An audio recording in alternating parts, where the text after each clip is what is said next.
दोस्तों, पूरी दुनिया डोनाल्ड ट्रंप के खिलाफ हो गई है। मुसीबत डोनाल्ड ट्रंप की बढ़ चुकी है इतनी क्या पूरी दुनिया में आप जानते हैं कि ईसाई समुदाय भारी मात्रा में है। ईसाई समुदाय कोई कम नहीं है। आप भारत भूल जाइए, अगर आप यूरोप की बात करेंगे तो भारी मात्रा में आपको ईसाई समुदाय के लोग मिलेंगे। ऐसे में बड़ा अपडेट ये है कि डोनाल्ड ट्रंप ने जो अपनी दादागिरी दिखाते हुए ये ट्वीट किया था, याद होगा, और ट्वीट करते ही मैंने बताया था कि डोनाल्ड ट्रंप अब अपने लिए बड़ी मुसीबत बना चुका है और डोनाल्ड ट्रंप को अब तक जो सपोर्ट कर रहा था वो भी सपोर्ट नहीं करेगा। वही हुआ दोस्तों। आम लोगों ने पूरी दुनिया में डोनाल्ड ट्रंप का विरोध तो किया, लेकिन नेशनल और इंटरनेशनल लेवल पर उनका विरोध होना शुरू हो गया। गुलाबी सुअर के खिलाफ कई देशों ने निंदा की, कई देश भड़क गए। जैसे इटली और स्पेन के प्रधानमंत्री, दोनों देशों के प्रधानमंत्री ने डोनाल्ड ट्रंप की सीधा सीधा निंदा की। जो डोनाल्ड ट्रंप से फालतू नहीं बोलते थे, उन्होंने सीधा सामने आकर डोनाल्ड ट्रंप की जो है आलोचना शुरू कर दी। उधर ईरान ने दिल जीत लिया। ईरान के पार्लियामेंट स्पीकर गलीबाफ ने डोनाल्ड ट्रंप के खिलाफ युद्ध छेड़ दिया कि ऐसे कैसे तुम ईसा मसीह का अपमान कर सकते हो। हजरात, साफ साफ कहा है कि पॉप के साथ मैं बेखौफ खड़ा हूं, कोई डर नहीं है। और रिपीट किया उन्होंने कि जो पॉप लियो ने कहा कि मुझे कोई डर नहीं है और आतंकवाद के खिलाफ और जो क्राइम अमेरिका इजराइल कर रहे हैं उनके खिलाफ बोलने में मुझे कोई डर नहीं है। उन्होंने आगे लिखा है गलीबाफ ने कि this slogan lights the path for all who refuse to stay silent on killing of innocent। यानी उन्होंने कहा कि देखा, ये होता है हक बयानी, ये होता है सच बोलना। आतंक के खिलाफ, इनोसेंट लोगों के मारे जाने के खिलाफ हक बयानी इसे कहते हैं। भाई, पॉप लियो को ईरान के पार्लियामेंट स्पीकर का समर्थन मिलना था कि ये बवाल और बड़ा हो गया। ईसाई समुदाय पूरी तरह से ईरान के लिए और दिल में इज्जत महसूस करने लगे। हजरत खामनाई ने ट्वीट किया है, खामनाई के अकाउंट से ट्वीट हुआ है कि जीसस ने भी कहा था कि आतंक और अन्याय के खिलाफ आवाज उठाओ। आज दुनिया देख रही है कि डोनाल्ड ट्रंप ने पॉप लियो का अपमान कर दिया। इन्होंने पॉप लियो की बात को सपोर्ट करते हुए कहा कि यही तो ऊपर वाले का आदेश है कि इंसानियत के रास्ते पर चलो, आतंकवाद और बच्चों को मारने वाले का साथ मत दो। तमाम ये चीजें एकदम से ये ट्रेंड पर आ गई। भाई, खामनाई की तरफ से ये ट्वीट उनके ऑफिशियल अकाउंट से, और फिर दुनिया के कई बड़े देश। डोनाल्ड ट्रंप को एहसास हुआ, अच्छा ये एहसास करने वाला सुअर नहीं था, तभी तो इसने अपने आप को ईसा मसीह समझ लिया। भाई, तौबा तौबा। फिर पूरी दुनिया ने तो, भाई इसके ऑफिशियल्स ने इसे समझाया कि अबे गुलाबी पागल हो गया क्या, कर क्या रहा तू, जो 1% सपोर्ट मिल रहा है ना, कहीं ऐसा ना हो हमारे देश में खुद ही ईसाई रहते हैं, कहीं ऐसा ना हो कि हमारी फौज हमारे खिलाफ। मतलब इंटेलिजेंस ने इसे समझाया और इसकी इतनी फटी कि इसने तुरंत राइट विंग की तरह अपने ट्वीट को डिलीट कर दिया। जी हाँ, उसने ये फोटो पोस्ट किया था, ये फोटो, ये ट्वीट, अब सोचिए, किसी देश का राष्ट्रपति, और वैसा राष्ट्रपति जैसा किसी को चाहिए नहीं, अकड़ू, आतंकी, गुंडा मवाली जैसा, घमंडी, ईगोइस्टिक। डोनाल्ड ट्रंप इतना प्रेशर में कि उसने अपना ये ट्वीट डिलीट कर दिया। यहां तक कि आइए ये देखिए, मीडिया ने घेरना शुरू कर दिया अमेरिका की। हमारी वाली तो नहीं घेर पाती है, हमारी वाली तो उसका मतलब मोदी जी जिधर होंगे वो उधर की बात करेगी, गोदी मीडिया। अब ये देखिए, ये इससे पूछा गया कि भाई तुमने ट्वीट किया था जीसस क्राइस्ट बनकर, पलट गया, कहता है नहीं, मुझे इस फोटो में लगा कि मैं डॉक्टर हूं, मुझे ऐसा लगा मैं डॉक्टर हूं और रेड क्रिसेंट के लिए काम कर रहा हूं। तो ये उसका तानाकशी है या बचने का एक उपाय। बहरहाल डोनाल्ड ट्रंप फंस गया। बहरहाल बात अगर गोदी मीडिया की है तो गोदी मीडिया पूरी दुनिया में जलील-ओ-खार हो चुका है। आपको याद है ना, एक और औरत है जिसका नाम चित्रा त्रिपाठी है। 2 करोड़ रुपये जो है इसका सालाना पैकेज है, 2 करोड़ रुपए। लेकिन इस गंदतरीन औरत, इसकी मेंटालिटी ये थी, अब तो माशाल्लाह तलाक हो गया इसका, बहुत मजे कर रही है। शादीशुदा होने के बाद आपको इसके वो बयान याद होंगे, वीडियो याद होगा, जिसमें किसी ने पूछा कि आप मैरिड हैं, तो ये कहती है मैरिड में सिर्फ घर के अंदर हूं, बाहर में सिंगल हूं। तो यहां से मेंटालिटी समझ में आ गई है। बाहर इसने रास्ते खोल दिए थे, बाहर आओ जो मर्जी करो, खुला है मेरा पिंजरा, आ जाओ मजे कर लो। और ये जो है दूसरे बयान में, आज याद होगा जब पाकिस्तान से हमारी जंग चल रही थी, तो आप मेंटालिटी देखिए, आप इनके सोर्स देखिए। मेरी तो कोई औकात नहीं है ना इनके सामने। हालांकि मेरे चाहने वाले कहते हैं भाई तुम्हारा पेशाब भी नहीं है गोदी मीडिया। ठीक है, ये मोहब्बत आप लोगों की मिल रही है, अच्छी बात है, लेकिन मैं ये सोचता हूं मेरी तो खुद की टीम इतनी बड़ी नहीं है, तब भी हमारी कोई फेक न्यूज नहीं हुई आज तक। 6 साल में एक भी झूठी खबर नहीं निकली हमारी। लेकिन आप ये देखिए, सिर्फ प्रोपागंडा करने वाले 2 करोड़ रुपये सालाना जिनका पैकेज है, ऑपरेशन सिंदूर में इनकी ये पत्रकारिता थी। मुनीर को कब्जे में लिया गया है, मुनीर को कब्जे में लिया गया है। सूत्रों के हवाले से खबर, बड़ी कैसा देश है ये पाकिस्तान भाई। आसिम मुनीर को हिरासत में लिया गया है। आप सोचिए, आर्मी चीफ है ये, आसिम मुनीर को हिरासत में लिया गया है। इस वक्त की बहुत बड़ी खबर एबीपी न्यूज पर आप देख रहे हैं। सुन लिया, देख, ये है आपका गोदी मीडिया। और आपको लग रहा है एक अमेरिकन मीडिया है, ठीक है, पूरी दुनिया के मीडिया देख लीजिए, और भारत की गोदी मीडिया को देख लीजिए। एक से एक भड़वागिरी करने वाले तथाकथित, जो पहले आरएसएस में थे और आज भी आरएसएस में हैं, वो नेशनल टेलीविजन पर बैठ के दलाली कर रहे हैं, और बहुत एक्सट्रीम लेवल की दलाली कर रहे हैं।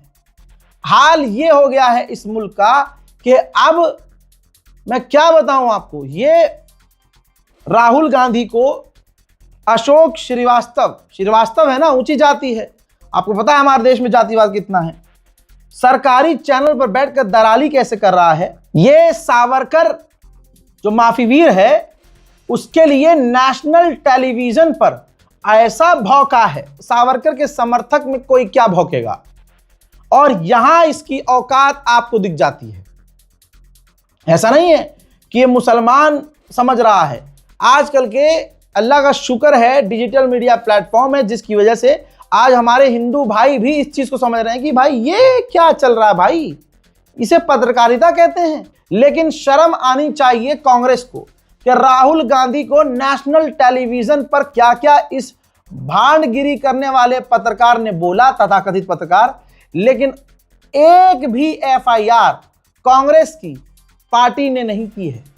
चक्कर क्या है भाई, समझ से परे है। सुनिए, तब तक आप सावरकर क्या, आप सावरकर के जूते की नोक के बराबर नहीं है, और जूते की नोक भी नहीं। आप सावरकर की जो चप्पल में जो मिट्टी लगी होती है, उस मिट्टी में जो छोटी सी एक जो कण होता है, आप उस कण के 1000वें हिस्से के बराबर भी नहीं है। और सुनेंगे, राहुल गांधी वीर सावरकर के चप्पल के नीचे जो धूल लगती है, उस धूल के एक कण के बराबर राहुल गांधी नहीं है। सुनना चाहते हो? गोदी मीडिया की बात हो रही है ना, तो गोदी मीडिया की सोच देखिए। याद रखिएगा, मुसलमानों के नरसंहार पर सबसे ज्यादा खुश, चाहे वो कहीं भी नरसंहार हो, हिंदू समुदाय के लोग खुश होते हैं कुछ, ठीक, और गोदी मीडिया इनकी असलियत दिखाता है। जरा इस पोस्ट को देखिए जो इंडिया टीवी का है।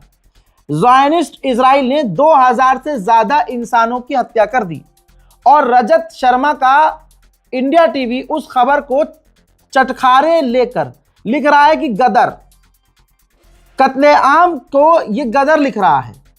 सोचिए, इजराइल ने मचाया गदर, लेबनान में मरने वालों की संख्या हुई 2055 लोगों का नरसंहार किया, और इंडिया टीवी लिख रहा है कि इजराइल ने गदर मचा दिया। समझ रहे हैं आप? तो इजराइल के नरसंहार को हीरो की तरह पेश किया जा रहा है गोदी मीडिया में। याद रखना मेरे हिंदू भाइयों, याद रखना, ये जितने गोदी मीडिया वाले हैं, और जिस सरकार की आप चापलूसी कर रहे हैं, आप एक बात एहसास कर चुके हैं, नहीं किया तो कोई बात नहीं, आगे आपको एहसास होगा। आज की तारीख में जो आप लोग इन गोदी मीडिया को, इस एक सरकार को, एक पॉलिटिकल पार्टी को सपोर्ट करते हुए मुसलमानों के खिलाफ नफरत में डूबे हैं, एक दिन आप खुद इस नफरत का शिकार होंगे। देश में कई जगह ऐसी हैं, वो आप देख रहे होंगे कि अब हिंदू परिवारों पर भी बिल्डोजर चल रहे हैं और अब हिंदू समुदाय चीख और चिंगाड़ रहे हैं।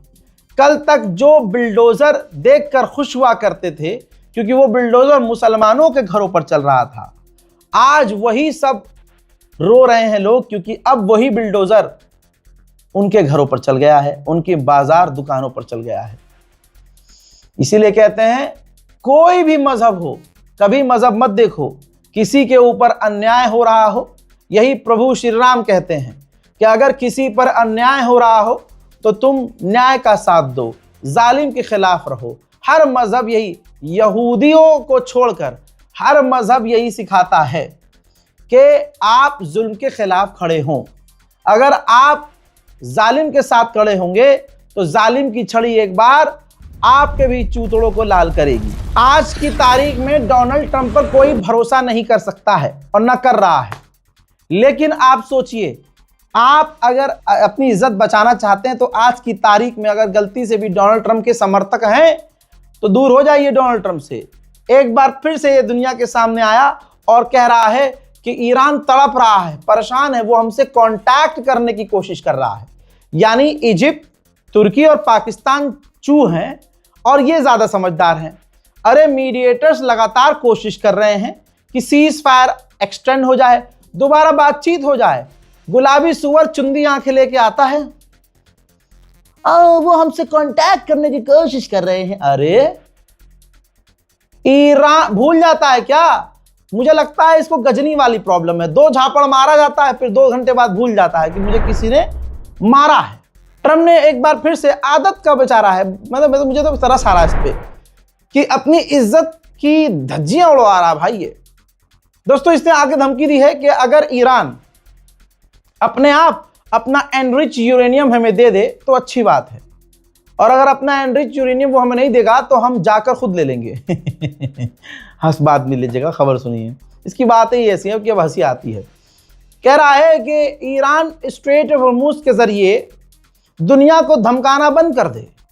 अरे स्ट्रेट ऑफ हॉर्मुज के जरिए वो दुनिया को धमका रहा है तो उसी कैटेगरी में तो तू भी आ गया भाई, तूने भी तो आगे से बैरिकेड कर दिए हैं। फिर कह रहा है कि हमें स्ट्रेट ऑफ हॉर्मुज की जरूरत नहीं है। अरे स्ट्रेट ऑफ हॉर्मुज की जरूरत नहीं है, फिर काहे फड़फड़ा रहे हो?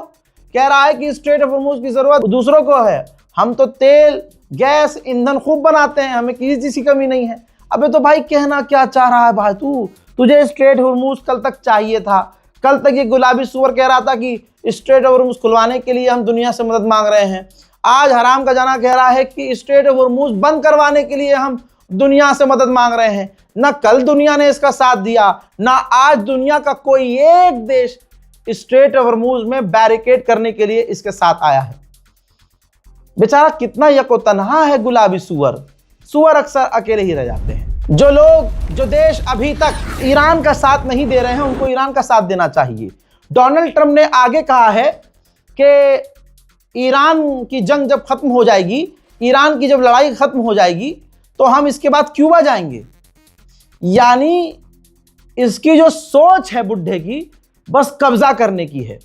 इसीलिए तो नेतन्याहू और ट्रंप की इतनी पटती है, क्योंकि वो भी कब्जा कर रहा है आसपास के इलाकों पर और ये गुलाबी सुअर भी कब्जा करना चाहता है आसपास के इलाकों पर। तेल का भूखा ये बुढ़ा बुढ़ापे तक ये लड़कियों का भूखा था, छोटी छोटी बच्चियों का भूखा था।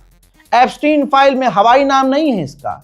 यही वजह है कि आज ये दूसरे देशों पर कब्जे की बात कर रहा है। आज भी उन देशों से मैं कहना चाहता हूं कि अपनी औकात में आ जाओ और आज भी सही और सच का साथ देना शुरू करो, वरना कल तुम्हारे साथ जो होने वाला है दुनिया में कोई तुम्हारे लिए बोलेगा नहीं। अमेरिका का जो राष्ट्रपति है डोनाल्ड ट्रंप, इसे अपने दुश्मन से भी प्रॉब्लम नहीं है। अगर उसका दुश्मन अमेरिका का फायदा करवाए, यानी उससे एलपीजी खरीदे, कुछ भी चीज खरीदे। चाइना और भारत ने एलपीजी लेना बढ़ा दिया है एक्सट्रीम लेवल पर।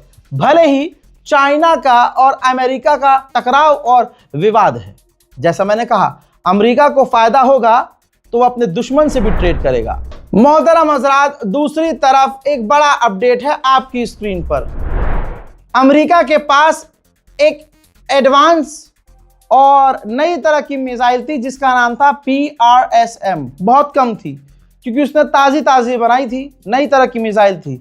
उसने ये नए तरह की मिसाइल को ईरान पर ही टेस्ट किया और वो जो लेटेस्ट उसकी मिसाइल्स थी वो ख़त्म कर दी ईरान पर दागकर। अब उसके पास वैसी मिसाइलें बची नहीं है। वहीं अमेरिका का एयरक्राफ्ट कैरियर जो ईरान के करीब जा रहा है, ज़रा मैप में देखिए, लाइन मैंने बना दी है, वो भाई लाल सागर से नहीं जा रहा है। यमन के हुथीस का खतरा देखते हुए वो पूरा अफ्रीका की तरफ से चक्कर काटते हुए लंबा रास्ता लेकर ईरान की तरफ जा रहा है। हजरात, दुनिया का कोई ऐसा अखबार नहीं है, एक दो को छोड़कर, जो ये कह रहा हो कि अमेरिका जीत गया है, डोनाल्ड ट्रंप जीत गया है। मामला उल्टा है। तो भाई बुरी तरह से आखिरकार न्यूयॉर्क टाइम पर भड़क गया है अमेरिका। डोनाल्ड ट्रंप भड़का है क्योंकि सबको पता है कि ईरान जीत गया है। इसके पास कुछ प्लेटफॉर्म नहीं है, इसने अपना प्लेटफॉर्म बनाया ट्रुथ, उस पर ये सिर्फ ट्रुथ पर फॉल्स जो है क्लेम करता रहता है। अब कह रहा है कि न्यूयॉर्क टाइम फेक न्यूज फैला रहा है। वाह भाई वाह, बहुत बढ़िया। न्यूयॉर्क टाइम फेक न्यूज फैला रहा है और ये गुलाबी सुअर सच बोल रहा है। कह रहा है कि न्यूयॉर्क टाइम बता रहा है कि हम हार गए हैं और ईरान जीत गया है। ये झूठ फैला रहे हैं, फेक, जिसका सारा जो न्यूयॉर्क टाइम बता रहा है उसका उल्टा है, हम जीते हैं। आप बौखलाहट देखकर समझ सकते हैं कि ट्रंप कितनी बुरी हार से दो चार हो रहा है। एक बड़ा अपडेट यह है कि अमेरिका स्ट्रेट ऑफ हॉर्मुज़ की तरफ वो जहाज भेज रहा है जो समुद्र के अंदर छुपे हुए बम होते हैं, माइंस, उनको ढूंढते हैं और उनको तबाह करते हैं। माइन क्लीनर जहाज उन्हें कहा जाता है। इंडोनेशिया एक मुस्लिम देश है और अब डोनाल्ड ट्रंप भीख मांग रहा है इंडोनेशिया से और कह रहा है कि इंडोनेशिया हमें अपना एयर स्पेस इस्तेमाल करने दे इस जंग में। अब देखना यह है कि इंडोनेशिया क्या जवाब देता है। बड़े बड़े देशों ने, यहां तक कि नेटो के देशों ने, बड़े बड़े अमेरिका के साथियों ने इस जंग में ईरान के खिलाफ अमेरिका को अपने एयर स्पेस का इस्तेमाल करने नहीं दिया, सिर्फ ब्रिटेन को छोड़कर। बड़ा अपडेट यह भी है कि रशिया और ईरान के विदेश मंत्रियों ने फोन पर बातचीत की है। वहीं ईरान ने लताड़ लगाई है यूरोपीय यूनियन को और कहा है कि अपना किरदार निभाओ, अपनी जिम्मेदारी निभाओ और शांति और अमन लाने के लिए कोशिश करो। लेकिन यूरोपीय यूनियन शांति और अमन लाने की बात नहीं कर सकता क्योंकि डोनाल्ड ट्रंप शांति और अमन की तरफ है ही नहीं और यूरोपीय यूनियन डोनाल्ड ट्रंप को कुछ कह ही नहीं सकता। पूर्व अमेरिका के विदेश मंत्री ने कहा है, पूर्व, अभी वाले नहीं, अभी वाले की तो हवा निकल चुकी है। पूर्व अमेरिका के विदेश मंत्री ने कहा है कि अगर हमारे टैंकरों पर, हमसे लिंक टैंकरों पर या फिर उनको एस्कॉर्ट करने वाली अमेरिकी नेवी को ईरान की नेवी ने निशाना बनाया तो बहुत बुरा होगा। बहरहाल 40 दिन जो अमेरिका के साथ बुरा हुआ है उससे ज़्यादा क्या बुरा होगा। हालत ऐसी हो गई है कि अमेरिका का जो करंट विदेश मंत्री है वो धमकी देने से पहले सोच रहा है, तो पुराने पूर्व डिफेंस मिनिस्टर ईरान को धमका रहे हैं। कोशिश करके देख लो एक बार, स्ट्रेट ऑफ हॉर्मुज़ में घुसो तो सही, फिर ईरान बिस्मिल्लाह पड़ेगा और वो बिस्मिल्लाह खत्म होगी इन्ना लिल्लाहि व इन्ना इलैहि राजिऊन पर। जहां गुलाबी सुपर कह रहा है कि ईरान तड़प रहा है, बौखला रहा है, परेशान हो रहा है, वहां मीडिएटर्स का अपडेट ये है कि मीडिएटर्स की कोशिश ये है कि अमेरिका और ईरान को एक बार फिर से आमने सामने बिठाकर बातचीत करवाई जाए। हालांकि ईरान ने साफ मना किया है कि अब हमें इस पर भरोसा नहीं है। शुरू में भी ईरान कह रहा था कि हमें अमेरिका पर भरोसा नहीं है। हजरात, उधर अमेरिका ने घेराबंदी की हुई है पहले से ही, तो ईरान से लिंक 2 टैंकर जो पीछे से आ रहे थे, उन्होंने देखा जब अमेरिका ने घेराबंदी करी है तो उन्होंने भी यू टर्न ले लिया अपनी सेफ्टी को देखते हुए। तो इसका मतलब यह है कि जो देश ईरान से तेल ले रहे थे या ईरान को अपना टैंकर भेज रहे थे, अब वो भी मान लीजिए कि अगर इंडिया ईरान से तेल ले रहा था तो अब इंडिया का टैंकर भी ईरान से तेल नहीं ले पाएगा, क्योंकि अब बीच में अमेरिका भी है। यानी कल तक सिर्फ ईरान रोक रहा था दुनिया को तेल लेने से, आज अमेरिका भी आ गया। तो इस जंग में नुकसान तो दुनिया का हो रहा है और होगा, और दुनिया में गैस, ईंधन, तेल और एनर्जी महंगी होने वाली है। उधर यूएई के राष्ट्रपति पिटा कर जो है बहरीन पहुंचे हैं। एक पिटा हुआ दूसरे पिटे हुए के पास जाएगा तो बड़ी हिम्मत मिलती है। तो यूएई के राष्ट्रपति इस वक्त बहरीन में हैं और जो कुछ भी ईरान ने इनके साथ किया है उस पर चर्चा कर रहे हैं। मेरे दोस्तों, इस रिपोर्ट को शेयर करना मत भूलिएगा। और ये टेबल पे बैठा नहीं हूं मैं, ये टेबल सिर्फ सहारे के लिए लगा ली है कि ऐसे टेक लगा लूं, क्योंकि भाई कभी 40 दिन 24-24 घंटे काम करके देखिएगा तो आपको एहसास होगा कि मेहनत किसे कहते हैं। और जिस्म भी साथ देना बंद कर देता है, दिमाग काम करना बंद हो जाता है, और यहाँ सारा खेल दिमाग का है। मेरे चेहरे के एक्सप्रेशन को अब कौम पढ़ लेती है, अपने लोग पढ़ लेते हैं कि हाँ थका हुआ इंसान है, आज तबीयत खराब है। और जितनी बार आपने पकड़ा है मेरे चेहरे को, हर बार आपने सही पकड़ा है। ये बात अलग है कि मैं वीडियोस में बहुत कम बताता हूँ अपने बारे में। अब लोग इतनी मोहब्बत करते हैं कि मुझे बताने की ज़रूरत नहीं पड़ती है। माशाल्लाह लोग खुद ही समझ जाते हैं। बस तमाम चीज़ों के बाद भी यही मांगता हूँ आप लोगों से कि अपनी दुआओं में मुझे याद रखें, क्योंकि आपकी दुआओं की वजह से अब तक मैं आपके सामने खड़ा हूँ, और आपकी दुआओं का ही ये असर है कि हर मुसीबत से मैं बचा हूँ। इस रिपोर्ट को शेयर कीजिए, दुआओं में याद रखिए। वस्सलाम।